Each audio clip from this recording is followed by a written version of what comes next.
That son's name was Lanius. He has sat on his father's throne for 500 years now, doing his mother's will. I don't understand how Yvette could feel that way, Kendrick told her. She seems to love and hate men at the same time.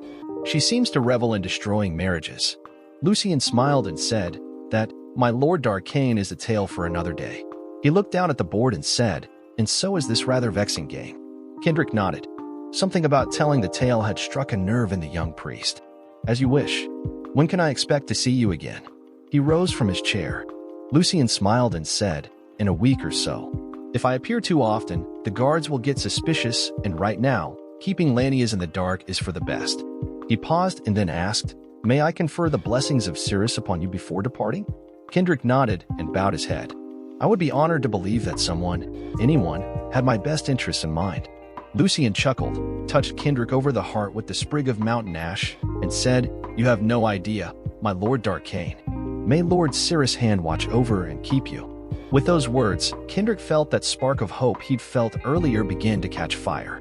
Someone actually cared, and that was more than he'd felt since the night AITA had cheated him. The next few days went well, as he was pretty much left alone to consider Lucien's story. It could be a tale woven by a good storyteller to give him hope and comfort, but Kendrick didn't think so. First, Lucien wasn't that good of a storyteller. Secondly, he felt something genuine in the young priest's words. On the day after his bath, AITA was once again escorted into his room. He turned his back to her and faced the wall next to the bed but said nothing. He heard her dress rustle around as she approached him from behind. "At least have the decency to slit my throat and not stab me in the back again," he finally said. "Oh, Kendrick, please don't say that," she put a hand on his shoulder. "Don't touch me," he hissed. "Please listen to me, Kendrick. Lanius has an offer for you." "I am uninterested," he told her through clenched teeth. "Don't be that way, Kendrick," she said. "He's impressed with your sense of integrity. I'm as uninterested in the king's opinion of me as I am in anything you have to say." He heard her dress rustle again as she turned away. "He's offered to raise you to the rank of Imperial Prince, double your lands, and make you his official successor if you will accept what has happened and make a public announcement about it." "I'm uninterested in aiding Lanius in any way," he told her. "I will go to the headsman block before I will do such a thing." "He's not planning on sending you to the headsman block. He intends to have you drawn, hanged until nearly dead, and then quartered if you don't comply. A public gelding and execution, huh?" he asked. "It fits Lanius." "I don't want to see that happen to you," she told him. "I love you." "No, you don't. We've already established that. You love the life in the palace far more than any pretense of love you had for me. You have no love for me, nor do you care for me." "How can you say that?" she protested. "We grew up together. We were the best of friends. We knew all of each other's secrets. Evidently, I did not know you. I would have never dreamed you would do this to me. Had I would have had father send you away. Even now, I regret ever knowing you." He paused, "And you never knew me. If you did, you would have known how much I loved you and how much this would hurt me. You would have known that I would not stand for it." "It's just a small thing," she said. "A small thing?" he asked. "Publicly humiliating me, emasculating me, and torturing me is a small thing?" "What torture?" she demanded. "Look out that window," he told her. "Tell me what you see?" He turned as she went to the window and said, "All I see is the courtyard below." "What do you see across the way? Into what room does this window look? Why is this window locked open every night?" He watched as realization slowly dawned on her.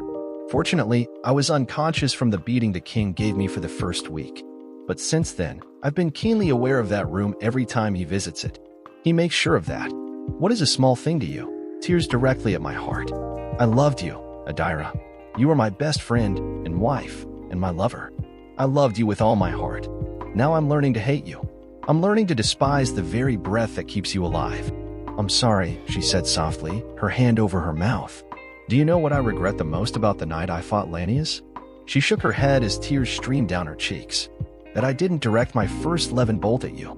That would have denied the king his victory and would have already seen me in the gallows.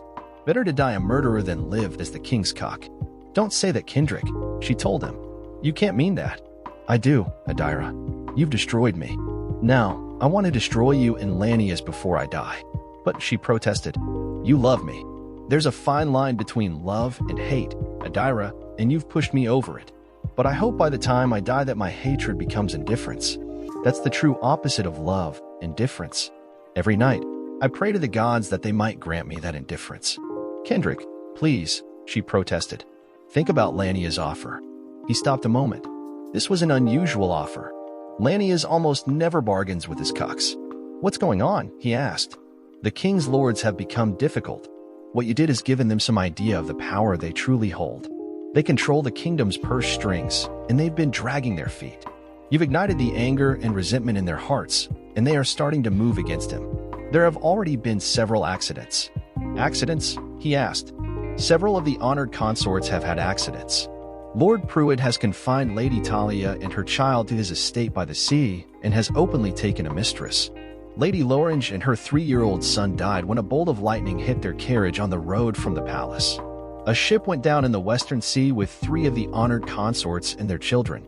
Kendrick chuckled. It sounds like Lania's actions are returning to haunt him. None of those events, except Pruitt's, sound like direct action against the king. Even his actions are perfectly within his rights as a baron. He needs you to accept your position. I need you to accept it. It would mean so much for our family.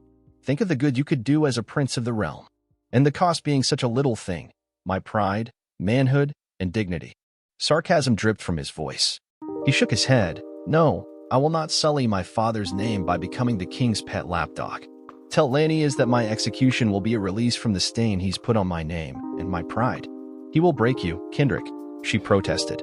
He doesn't like to be defied. And yet, here I am, he told her. Now leave me. I don't want to see you anymore. Your Lanius 304, bought and paid for with my honor, my pride, and eventually my blood. Go to him. Kendrick, she protested. Go. She turned to leave but stopped at the door. I miss my cycle. Then Lanius' cucking of me is complete, he said sadly. Go, Adira. Don't come back. I don't ever want to see you again. She fled the room in tears. It was 2 days later when 3 of the guards entered Kendrick's room, again stripped him, and tied him to the chair. But it wasn't Dabrio who came in. This time, it was Lanius who strode into the room, scowling. With a nod, he told the guards, Leave us. Without a word, the 3 men filed out of the room. In a peak of defiance, Kendrick said, You'll have to excuse me if I don't bow, Your Majesty. I'm a bit confined. I see you're still defiant as ever, Darkane, he sneered, looking Kendrick up and down. Although I must admit you appear to have recovered from my beating rather well. Darchambo was confined to his bed for nearly half a year after I was forced to beat him. He shook his head and said, I don't know what it is about my children that I have to resort to violence to bend your stiff necks to my will every 100 years or so. Kendrick shrugged and said, Bad breeding, I guess. You vex me, Darkane. You came closer to pulling off a coup than any other man in nearly 500 years. Why is that? It wasn't a coup, Your Majesty. Had you let me leave, you would have never seen me again. I washed my hands of Adira and accepted being stripped of my titles, land, and fortune. You were the one who pressed the issue by sealing the room and sending the witches and the statues after me. I simply sought to leave. We are here because of your actions, not mine. You disrespected me in my own court. You forced my hand, he said. As you said, I'm strong-willed. Now, I'm forced to break or kill you. That's not a choice either of us desire, Darkane. Your Majesty has never considered what I desire. Your Majesty stated what you would do, asked my wife's consent, and did not honor my legally recognized right in the matter. That being the choice of leaving and accepting disinvestiture or becoming one of the king's cucks. King's lords, he said. The term is king's lords, Darkane. To you, perhaps. But to the kingdom, the term is king's cucks. That is a dubious mantle I do not wish to don. By law and by tradition, I am allowed those 2 choices. As I understand it, the king's cucks gain a seat at a council that wields real power in the kingdom by controlling the budget, but at the cost of having their dignity and manhood crushed by you. I clearly stated that I would rather face the world as a landless beggar, as Adira put it, than be humiliated in that way. And when did you state this choice? He demanded. When I said I do not consent, Kendrick told him. That was all that was required. Lanius laughed and leaned back against the bedpost. That is a right that only those who are not my children are allowed. That is not in the law, Kendrick told him defiantly. Mother demands that all the men carrying her blood submit to this. All of my brothers were forced to submit in this manner. Even I would be forced to submit to it, were I to take a wife. Suddenly, Lanius's attitude made sense to Kendrick. It became crystal clear. He smiled and said, So, to protect yourself from being cucked, you cucked other men. He laughed. That's sad, Lanius. Your Majesty, Lanius barked.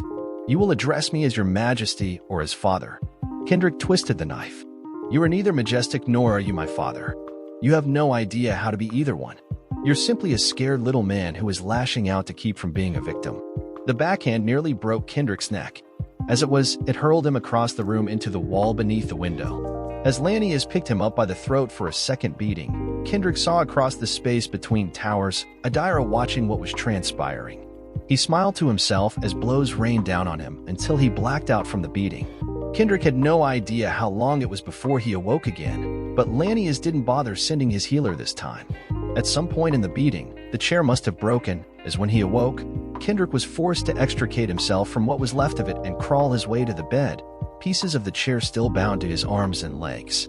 Collapsing onto the mattress, he slept again. This time, his dreams took him somewhere far away. He dreamed of a world where men flew through the air in great winged canisters, where they communicated across the globe with small devices that held the wisdom of the ages in their hands. He dreamt of a beautiful blonde woman with blue eyes and a kind smile. "And this too shall pass, Kendrick. You must be strong. It is coming to an end," she spoke softly to him. Then, she leaned forward and kissed him gently on the lips and whispered, "I'm sorry for your pain." The image and the kiss were so real that he felt them. Opening his eyes, he saw AITA's face swim into focus. "I'm sorry, Kendrick," she whispered. Gasping at the sight, he recoiled backward and half-yelled, "Get away from me. Kendrick, please," she pleaded. "I'm not here to hurt you. Lanius sent me to check on you." He rolled off the bed, every muscle in his body aching in protest. He said, "I'm alive," he told her. "Even that is more information than you deserve. Return to your master like a good little witch and tell him that I'm alive." "You're hurt," she countered, indicating the bruising on his face. "Of course, I'm hurt, you stupid git. Lanius beat me again. This time he had me tied up before he beat me." He laughed bitterly. "I guess he really is worried about my power. If you keep provoking him, he'll kill you," she protested. "I don't care," he told her. "I care." She was nearly in tears. "The hell you do? The only thing you care about is your position in the palace court. All this is happening because you couldn't be content with my love. You had to have more. Well, I'm paying for your access to the palace. Now get out of here. You reek of Lanius. You reek of cheating, and the sight of you disgusts me. Stop coming here. I don't want to see you. I don't ever want to hear your name again." She turned and left. This time, she didn't cry. He sat down on the bed and took a deep breath. The argument had taken a lot out of him, and he was still in pain. He needed something to take his mind off both. He looked down at the cuff on his arm, and for the 1,000th time, he studied the sigils. Maybe it was having his brains rattled around in his skull. Maybe it was his anger. Maybe it was even a death wish, but an idea came to him. Whenever he tried to cast a spell on something, the quintessence would gather inside the cuff and rebound inward on him as a 11 bolt directed into his arm. He wondered what would happen should the spell be directed inwardly instead of outside of his body. Closing his eyes, he gathered his quintessence, built the spell he wanted, and touched his chest. Zerardi. The quintessence rebounded again and tore through his arm with numbing pain. "Well, that didn't work," he said quietly to himself. Again, he studied the sigils. It was clear that they gathered quintessence that was directed outward from his body. It shouldn't have rebounded on him. Why had it rebounded on him? He walked himself through the spell again. He had gathered the quintessence. He'd focused it into the spell he wanted. He'd touched his chest and released it. He touched his chest and then released it. He hadn't directed it inward. He directed it into his hand, then outward and back into himself. This was going to require a completely new approach to spellcasting. He was going to have to determine a way to infuse his body with his own internal quintessence without it exiting his flesh. Taking a deep breath, he again closed his eyes and took stock of himself. He became acutely aware of the pain in his body. For the first time since being brought to this room, he put his pain and his pride aside and looked inwardly. He infused his body with his own consciousness and was in awe at how everything was working together to heal him. He could see the injuries Lania's beating had done to him. He could see the fractured bones that the vaunted recuperative powers Dabrio had mentioned were beginning to knit together. He could see where damaged tissue was receiving extra blood to repair itself. Then, he looked deeper inside himself. He looked at his spirit and his quintessence and was shocked at what he saw. Kendrick had always known that his quintessence was greater than most people around him, but he never really had something to compare it to, as he could not see into other people's souls to view theirs. In the past, when he'd visualized his quintessence, he'd seen a shaft of light that emanated from somewhere in his core and stretched out into the universe itself. It had always been a single beam of blue luminance about the diameter of an apple welling up from inside him. Now, it was a column of intense white light the size of a tree trunk, but instead of stretching out to the universe and beyond, it was hitting a barrier. He presumed it was the cuff, creating a back pressure that was widening its entrance into his spirit. The cuff wasn't letting him focus his energy outward, so the back pressure was filling his being with more and more quintessence. Perhaps it's time I put some of that quintessence to use, he thought. Carefully, he began directing the now brilliant white light through his body. First, he infused himself with the energy to heal his body. He created natural paths for the quintessence to infuse his bones, muscles, brain, heart, and lungs. He let it fill him up with power, but was very careful to keep it all confined within his body. He let it empower his physical self in ways he'd never considered before. It was a whole new approach to using his power. Something caught his eye as he mentally studied what was happening with his spirit. A vaguely egg-shaped structure was at the aperture through which his soul was funneling quintessence. It was glowing brightly as it infused his very being. He'd never seen it before and had no idea what it was supposed to represent. Finally, he withdrew from his internal trance and opened his eyes. To his surprise, Lucien sat across from him in the room's remaining good chair.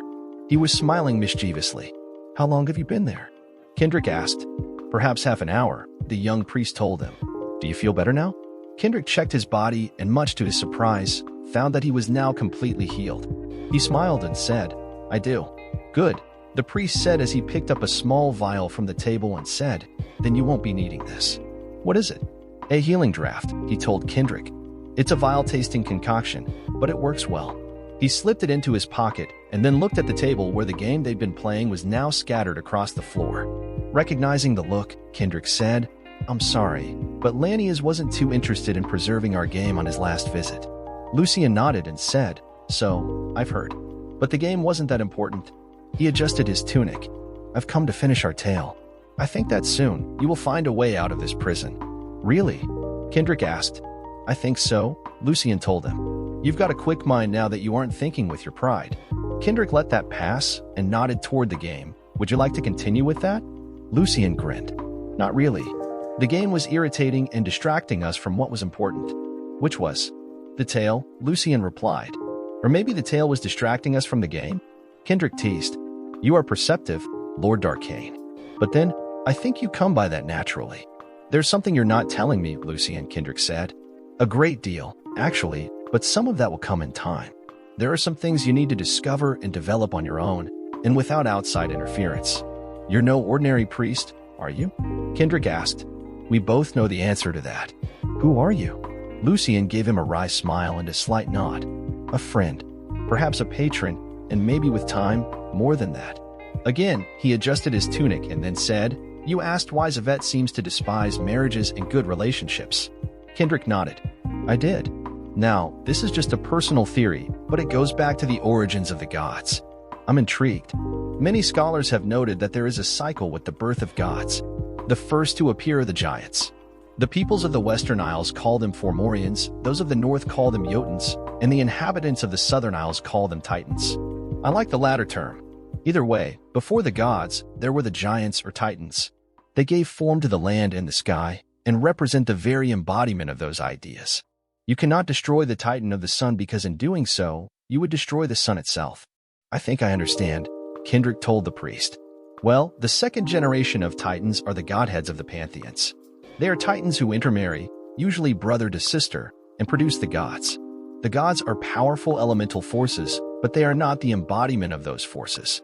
They have absolute control over them, but they are not necessary for those forces to exist." "Okay, that makes sense, I guess." Lucien nodded. "The gods born from the godheads are usually major gods representing primal forces. Their offspring are minor gods representing smaller aspects of nature, and so forth." "Go on," Kendrick told him. "Now, Lanius is a demigod. He is the offspring of a god, albeit a major god, and a human. He is more powerful than most demigods, and Zavet has poured more power into him that is quite healthy, but he'll never be a minor god, much less a major one. This eats at his craw and vexes Zavet as well because he's the most like her of all her children." "So Zavet is a godhead?" Kendrick asked. "Yes. What happened to her husband or brother? From what understanding I have of the situation, he rejected her. Over time, he saw her for what she truly was and left her to fend for himself. Nobody knows where he might have wandered off to. This rejection further twisted Yvette into the monster she has become. She hates marriage, friendship, and most relationships because she was denied the one she wanted the most. That explains a great deal, Kendrick said. But why are you telling me all of this? This isn't meant to be some kind of succor for my injured pride, as you first suggested. There is more, Lucian said. It has to do with a gift given to Lord Cirrus and Lady Ithia by Rio and Kala, and to do with your conception and current situation. That caught Kendrick off guard. How did all this come around to him and his situation? I'm listening. Lucian took a deep breath and said, amongst the gifts given to the young couple by her parents was a Genesis ova. I don't recognize the term, Kendrick said. Lady Kala had the gift of prophecy, but she could not tell anyone what she saw, or it would not come true. Over the eons, she had learned how to circumvent the problem of not being able to reveal what she had seen through personal gifts and advice. Her husband learned to trust her advice and insight and knew when to give in to her suggestions without asking too many questions. Among those suggestions was that they should send Ithia away when she married and along with her particular gifts. Among those was the last remaining Genesis ova. Which are? Kendrick asked. They are ancient artifacts from Rio's world that predated their own titans. Some say that they were remnants of the formation of the universe itself. They contain the quintessence for birthing titans.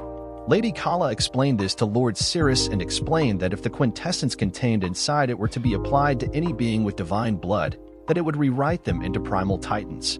It would strip away who they were, what the quintessence of their parents dictated they would be, and reforge them into a new generation of titans that would need to find their own way. If that's true, then it was a gift beyond measure, Kendrick said. Lord Cirrus has used that gift twice now. Oh, Kendrick asked, raising an eyebrow. Yes, Lucian told him. The first time was on his wife's child when they discovered she was pregnant from her assault. He changed the girl from a child of Yvette to a child of the universe. And the second time? Kendrick asked, fearing the answer. When you were conceived, Lucian said. Why? Several reasons, actually, Lucian told him. The first being is that your father is a good and faithful servant of Lord Cirrus. The second is that he is disgusted with his mother's and brother's actions. He took another deep breath and said, he has other reasons as well, but wants to leave those to your discretion. He hopes you will choose wisely. So, you were telling me that I am a titan, a creature of immense power, capable of birthing gods? He looked around the room and said, I find that difficult to believe, considering my current condition. That's because you are still growing, Lord Darkane. You have yet to live a single mortal lifetime. It takes a while to grow into your power. He smiled and then said, but Lanius has helped you. By putting that accursed cuff on you, he's forced the connection between you and your quintessence to widen and become more powerful. After your meditation today, I think a physical confrontation between the two of you would now be much more evenly matched. Furthermore, your mastery of magic far exceeds his. Yet, my magic is still suppressed by the cuff, he pointed out. Lucian shook his head and said, only because you allow it to be. The changes you are making to your body will allow you to cast through the cuff in a few days. Not without the shock and pain they generate, but you will be able to do it. Moreover, if you think about it, I'm sure there are many ways you can focus your spells inwardly to make changes to your body that will allow you to slip out of it. Kendrick slapped himself in the head. Damn, why didn't I think of that? Lucian smiled and said, because part of the cuff's curse is to make you wallow in your pain and misery as well as to suppress your magic. Also, because you just took a beating that would have killed a mortal. You just needed a small push in the right direction. What now? Kendrick asked. Do I just walk out of here and start blasting things? That will lead to a fight that will get a lot of people killed. You're much smarter than Lanius. I'm sure you can come up with a plan to exact revenge on him. Lord Cirrus simply asks that you not kill him. Lanius is, after all, his brother. Kendrick nodded. He would take his time and think things through about when would be the best time to strike, and how. The problem is that there are some things I need from my father's home, but to leave here would be to give away too much. Lucian smiled and reached into the ever-present wooden box he carried. I believe your father anticipated this. He pulled from the box several of Kendrick's glass orbs as well as a long glass-bladed knife Kendrick had enchanted to be as hard and flexible as steel. It was also far too large to fit into that box. Kendrick took the items and slid them under his pillow. Thank you. Lucian rose and said, perhaps I should leave now. Return to your father's home when you have done what you intend to do. He has directions for a place to seek respite to heal. There is someone there that Lord Cirrus wants you to meet. Kendrick nodded and said, "Thank you. You've been my friend, and we've only met twice." Lucian smiled and said, "Then I have served my master's purpose." After bidding each other farewell, Lucian knocked on the door for the guards to let him out and left. Kendrick sat down on the bed and began to build his plan. He would wait until tonight, well after Lania's usual performance with AITA, and then remove the cuff and slip out. Whispering, he said to the immortal king, "I'm coming for you, Lanius. We will settle this score." He found waiting to be much harder than he expected, and for some reason, AITA's cries of passion were particularly upsetting tonight. But he powered through it, trying to lose himself in the intricacies of several spells he planned on using. It was deep into the darkest hours before dawn when the sounds of passion died and were replaced by those of sleep from across the way. He had his spells ready, he knew what he was going to do, and he knew how to do it. It was time. He looked down at the cuff and turned his mind inward on himself. It was a simple spell that was core to the glass globes he used for the magic he had been studying before this all started. But instead of casting it outwardly, he infused the magic into his body from the inside. As it took effect, he saw the world growing larger around him, leaving his clothing and cuff at their normal size. When it was loose enough, he quickly yanked his arm backward and out of the damnable device. It bounced twice on the mattress as Kendrick reversed the spell and expanded his body again to its normal size. Freed from the cuff's restraints, he gathered what Lucian had brought him and climbed to the window's ledge. He could feel the changes his earlier manipulations of his body had done in his legs, but it was still a long way down, and he was nervous. Swallowing hard, he committed himself and leapt the 40 feet across the intervening space between his prison and AITA's balcony. From there, it was easy to slip into her bedchambers where she lay sated next to Lanius. The first thing he did was to silently raise a stone wall in front of the door to the chamber and then fuse it to the walls, essentially sealing the room. Then, a quick zone of silence between the bed and the doors would suffice for what he had planned. Silently, he strode to her, lay his wedding ring on her bare jugs, and cast the spell he wanted. It was so subtle that he knew it would not awaken AITA until he was ready. Lanius, however, was a different story. Kendrick was neither subtle nor was he gentle. With a quick gesture, he moved the king from AITA's bed and over the floor.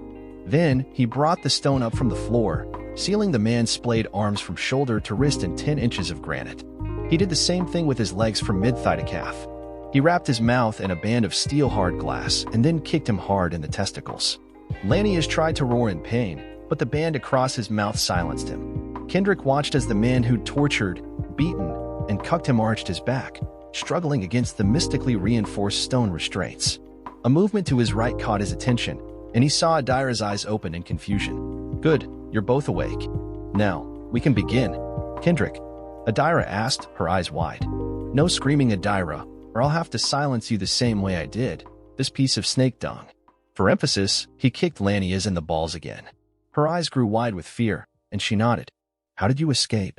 He shook his head and said, "That's not important, AITA. I did escape, and now you both are going to pay for what you've done to me. I'm going to enjoy the next little bit immensely." With that, he withdrew the knife. "First, Lanius, I'm going to make sure what I'm doing tonight cannot be undone." With that, he traced the edge of the knife from the hollow of the king's collarbone down his sternum, across his well-muscled stomach to the edge of the forest of blonde pubes. He felt the flesh part, and a thin line of blood appeared where the knife had been. It wasn't a deep cut, but it did what he needed to do, which was to make him bleed. Grabbing a silver chalice from next to the bed, he poured the remaining contents onto the man's face and smiled. "Thank you for supplying the perfect vessel for this." He waited until the rivulets of blood from the cut ran to the edges of Lania's body and collected a stream that was flowing over the sides of his abdomen along his hip bone. When he was sure he'd collected enough blood, he set the chalice to the side and watched as the king's divine healing factor began to close the wound. It would be the last wound that would close on its own tonight. "Do I have your attention, Lanius?" The king's visage was one of pure rage and hatred. Lanius was not accustomed to being the victim, and it was clear he didn't yet realize how much danger he was in. He made no indication that he was going to acknowledge the question. Kendrick shrugged and said, "That's okay. I'll have it in a moment." He laid the blade on Lanius' chest and began chanting a short incantation as he poured the blood from the chalice onto it. He watched as the blade slowly absorbed the blood and began to glow an evil red. When he had coated both sides of the glassy surface, he held it aloft. "I made a promise to your brother that I wouldn't kill you. But that doesn't mean I won't hurt you. I'm going to hurt you like you've hurt me. I'm going to hurt you like you hurt my father, and like you hurt all your cucks down through the centuries. And I'm going to make sure that you will never be able to do that again."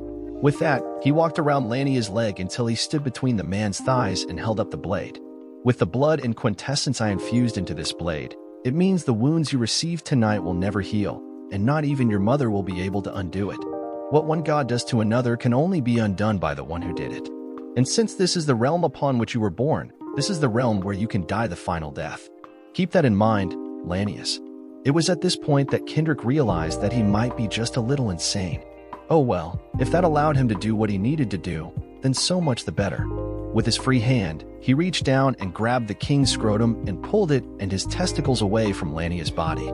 Then, with a quick slice of the blade, he removed the sack and its contents from the man's body. Lanius tried to scream through his gag, but only the slightest sounds were able to escape his throat and nose. Kendrick smiled and said, "No more royal scumsucker." He grinned evilly and added, "But I'm not done yet." He placed the organs he'd just removed onto a platter that had been sitting next to the chalice and shook his head. "Can't have you bleeding all over the floor now, can we?" He grabbed the loose skin that was left over from the amputation with each hand and pulled it out, twisted it, and fused it together with a quick healing spell so as to close the wound. When he was sure that what was left was now one smooth but painful piece of skin, he repeated the process with Lania's manhood. He then, with a glare, set the mass of tissue sitting on the silver platter afire. The smell of burning flesh permeated the room. Looking over, he saw that Adira was weeping openly. "Are those tears for Lanius?" he asked her bitterly.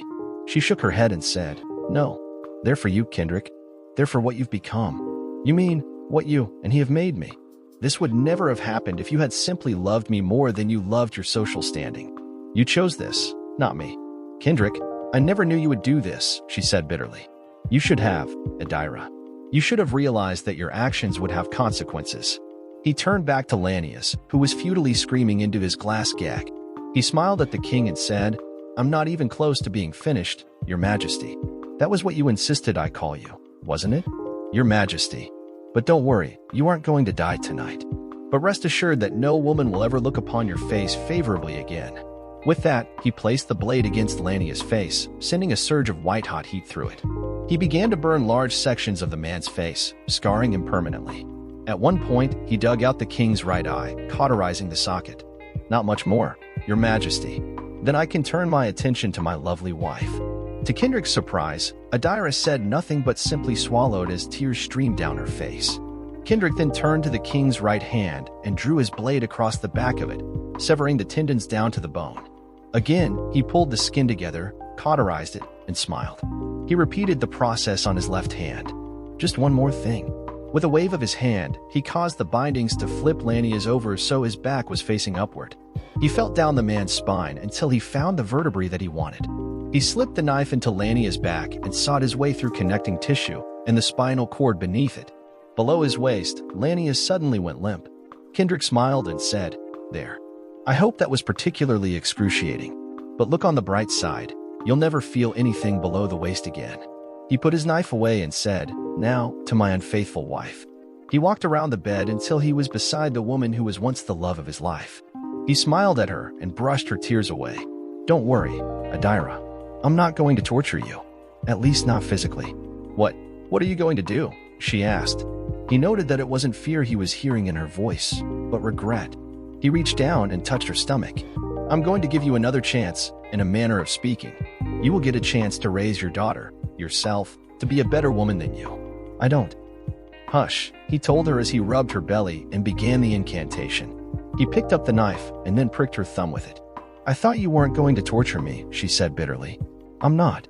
That's the only blood I will draw from you this evening.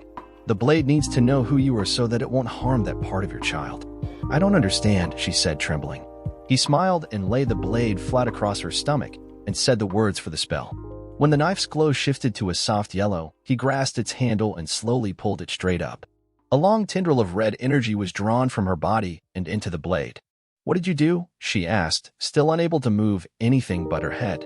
"It's a spell that is used by a very special group of life mages who are followers of Cirrus. They use it to help women who've been assaulted and are with child as a result. Cirrus followers do not believe in punishing a child for its father's sins. It's not well known, as Yvette's church and the crown forbid its use. What did it do? She demanded. He smiled and said, there is now no trace of Lania's left in your child. It will be your daughter, and yours only. None of his blood is in your child. Raise her well, as when you give birth to her, you will be barren for the rest of your life. She will have no brothers or sisters. Where did you learn such a spell? She demanded. He chuckled and said, believe it or not, my ability to use it is a direct result of that cuff that Lania shackled me with. Otherwise, I would not have had the quintessence to cast it. Lanius has only the scum-suckers that have already been born. There will be no more. He will have you killed for this, she hissed. He may try, Kendrick told her, but I'm washing my hands of Lanius, Verdane, and Mysteria as a whole. I am leaving you my chateau in the valley for you and your daughter. He sighed and then added, I truly loved you, Adira. You had all of my heart and would have been my forever love. But you killed that. The least I can do for you is to see that you are taken care of and that any traces of that snake turd are purged from your life. He stood, kissed her again, and said, goodbye, Adira. You won't see me again. And with that, he stepped out onto the balcony and dropped to the courtyard below. Looking around, he gained his bearings before casting a spell to render him invisible. On silent feet, he crept through the palace until he found the rooms he wanted. The king's strong room was guarded by 2 heavily armed and armored soldiers without the door. It took little to render them paralyzed before he took their keys and slipped through the door.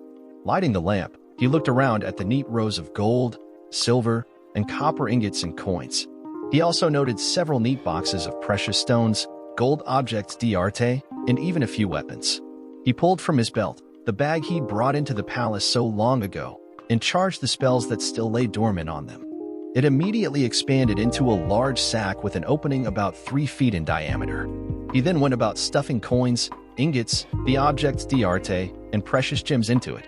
Looking around, he saw several small racks with wands, bracers, and necklaces in them. He could feel the magic emanating from the racks and added them to his hoard. He closed the bag, and with a word, the bag shrank down to its original size. Stuffing it into his belt before blowing out the lamp, he exited the room. The guards were still paralyzed, so he returned the keys to their belt and left the castle to return to his father's house. There, he found his father awaiting him. Kendrick, the older man shouted and pulled him into a rough bear hug as he pounded Kendrick's back. Germaine told me that you would return tonight. Kendrick nodded and said, I can't stay long. By the time they break through to Adira's chambers and find her and Lanius, the whole kingdom will be looking for me. What did you do, son? He demanded.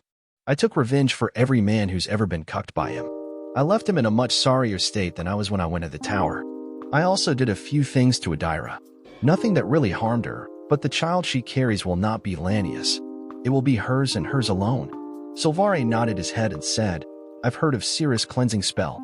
I did not know that you knew it and could cast it. Kendrick nodded and told him, I do and can. Lanius has been rendered impotent in a way that not even his mother can repair. However, I will not be able to stay in Verdane or even Mysteria. So Germaine told me. He also suggested that perhaps I should take a trip, maybe to the Southern Isles. Yvette is not well liked there by their queen goddess. I am already packed, and a ship awaits me at the morning tide. Kendrick nodded and said, in that case. He reached to his belt and removed the bag that hung from it. Opening it, he pulled from it 2 large gold ingots and put them on the floor. Then taking one of his globes from his pocket, he set it between the ingots and charged 2 sigils. For a moment, the gold wavered in and out of existence before the sigils began to pulse. He put the ingots back into the bag and closed it. When you get to the Southern Isles, charge the 2 sigils that are glowing. I know you have enough magic for that. The gold will appear. It will be far more than you need to set you up to live out the rest of your life in peace, harmony, and even luxury. What magic is this? He demanded, taking the globe from Kendrick. I told you before this whole situation started that I had been delving into ancient lore.